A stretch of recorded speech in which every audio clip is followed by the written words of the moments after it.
আপনারা দেশবাসী অনেকেই প্রশ্ন করেছেন জান্নাতুল মরিয়মের বিষয়ে যে ওর আসলে রোগটা কিভাবে হলো, হেমানজিওমা টিউমারটা। আসলে এটা কোনো ছোঁয়াছুঁয়ি রোগ না, এটা জন্মগত রক্তনালীর একটা রোগ। তো বাংলাদেশে এর কোনো চিকিৎসা নাই, ভারতে ওর চিকিৎসা হয়েছিল, সেই ব্যাপারেও আপনারা জানেন। সেই ইতিহাস অনেক লম্বা করুণ গল্প, যেখানে ভারত দুইবার অপারেশন করার পরেও এখন বলতেছে যে আরো 11টা অপারেশন লাগবে। এটা আসলে কোনোভাবেই সম্ভব না। এখন অনেকেই জানতে চেয়েছেন যে আসলে ওর চিকিৎসা কি কি পৃথিবীতে আছে, বাকি ওর চিকিৎসা পদ্ধতিটা আসলে কি, সেটা যদি আমি আসলে আপনাদের সংক্ষেপে বলতে যাই যে ওর চিকিৎসাটা আছে। এই যে হেমানজিওমা টিউমারটা যদি আমি আগে বলি, যে ওর এই যে গলা থেকে এই যে দেখতে পাচ্ছেন এইখান থেকে ওর জিহ্বা পর্যন্ত এই রক্তনালী টিউমারে আক্রান্ত, বাকি হেমানজিওমা টিউমারে আক্রান্ত। এই চিকিৎসা তো বাংলাদেশে নাই এবং ভারতেও এটার ভালো কোনো ওইভাবে চিকিৎসা আছে কিনা আমি জানি না। যদি চিকিৎসা থাকতো তাহলে ওর আসলে এই 13টা অপারেশনের গল্প আসতো না। তো এখন যদি আমি বলি যে ওর আসলে চিকিৎসা কি কি আছে হেমানজিওমা রোগের পুরো বিশ্বে,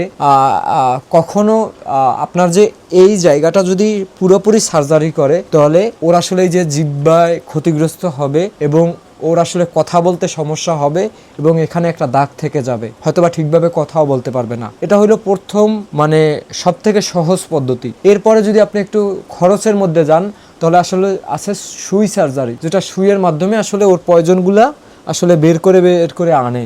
এটা একটা চিকিৎসার পদ্ধতি। এটা ভারতে ম্যাক্সিমাম হাসপাতাল যারা করে চিকিৎসাটা এটা করে। এবং উন্নত দেশগুলো আরও কিছু সার্জারি আছে, যেরকম আপনার যে এইখানে ওরা একটা মেডিসিন ইনজেকশনের মাধ্যমে দেয়, এই টিউমারটারে নষ্ট করে ফেলে, এরকম চিকিৎসা পদ্ধতি আছে। এবং আমি যদি আপনাদের একটু ক্লিয়ারলি ধারণা দিতে চাই, সে একটা হলো ধরেন সুই সার্জারি ভারতের কথা বললাম, তারপরে আসলে ওর থেরাপি আছে, যেরকম লেজার থেরাপি বলে, লেজার থেরাপির মধ্যে আসলে ব্যবধান আছে। এবং রক্তনালী পুড়িয়ে টিউমার ধ্বংস করার একটা পদ্ধতি আছে, চিকিৎসা পদ্ধতি। এরপরে তরল নাইট্রোজেন দিয়ে টিউমার জমিয়ে ধ্বংস করা হয়, এটা রক্তনালীর ঝুঁকি কম। বেশ কিছু আসলে পদ্ধতিতে ওর চিকিৎসা আছে। তো এই চিকিৎসা পদ্ধতি যদি ভারতের হাসপাতাল ওকে বলতো তাহলে আসলে ওর জন্য অনেকটা সহজ হয়ে যেত, ওর এতটা আসলে কষ্ট সহ্য করতে হতো না, এতটা দ্বিধাদ্বন্দ্বের মধ্যে পড়তে হতো না।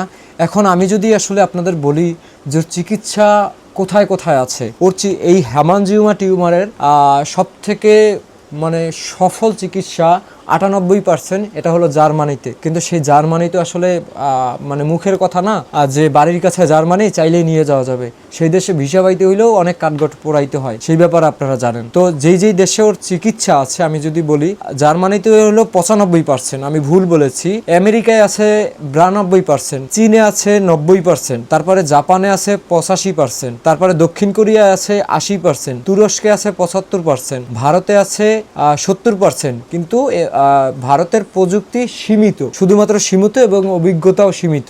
থাইল্যান্ডে আছে 65%। এই হলো ওর হেমানজিওমা রোগের যে চিকিৎসার পদ্ধতিগুলো আছে এবং কয়েকটা দেশের আমি নাম বললাম। এবং আমি জানি না যে সিঙ্গাপুরে আছে কিনা, হয়তো বা থাকতে পারে। মানে উপর লেভেলের যে পার্সেন্টেজগুলো আছে সফলতার হার, সেইগুলো আমি আপনাদের সাথে শেয়ার করেছি। ভারতে আসলে অভিজ্ঞতা হেমানজিওমা টিউমার সম্পর্কে খুবই কম এবং তাদের টেকনোলজি খুবই আসলে নর্মাল। এটা আসলে গুগলের রিসার্চ বলে, বাকি অনেক দেশের মেডিকেল তথ্য অনুযায়ী পাওয়া যায়। তো সেই তথ্যটাই যদি জান্নাতুল মরিয়মদেরকে আগে আসলে বলা হইতো তাহলে ওদের জন্য চিকিৎসা খরচটা এই 1 কোটি টাকার সংখ্যায় এসে দাঁড়াতো না, কিংবা এতটা কষ্ট পাইতে হইতো না, এতটা আসলে দুর্ভোগের মধ্যে বাকি দ্বিধাদ্বন্দ্বের মধ্যে আসলে ওকে পড়তে হতো না, বাকি দেশবাসীও আসলে এতটা বিভ্রান্ত হইতো না।